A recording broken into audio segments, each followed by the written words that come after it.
আমার মন ভালো নেই, আমার যেন কিছুই ভালো লাগছে না।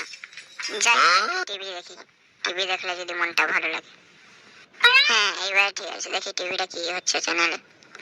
টিভিতে সেই আবার একই বই, দূর ভাল লাগে না, সেই একই বই দূর। আমি ভাবছি আজকে যদি দীঘা যাওয়া যায় তাহলে ভালো হতো। হ্যাঁ দীঘা যাবো আজকে আমি, দীঘা দীঘা আমি খেয়ে যাবো, খিদে লাগবে যদি রাস্তায়। হ্যাঁ আমি খেয়ে নিই টিভি দেখতে দেখতে। দেখি যাওয়া যাক। যেতে হলে আমি বাস ধরতে হবে আমাকে, চলো বাস স্টেশনে যাওয়া যাক।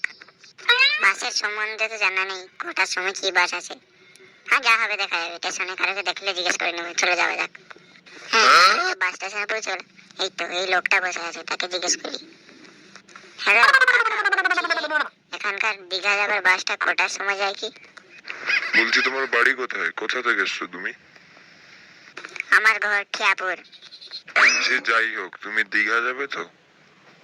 হ্যাঁ হ্যাঁ আমি দীঘা যাবো। তাহলে তুমি মরীচিকা বাস ধরো 9:37-এ, সেখান থেকে যাও টোটো ধরে, টোটো থেকে গিয়ে যাবে টেকার ধরে, টেকার থেকে যত 2 কিলোমিটার মতন যাবে অটো ধরে, অটো দিয়ে যাবে সেদিকে, সাইকেল করে একজন যাই থাকে কাকু, তার থেকে সেখানে টিকিট কেটে ডাইরেক্ট চলে যাবে দীঘা। বাস বাস আর থাক, আর বলার দরকার নেই, থাক থাক।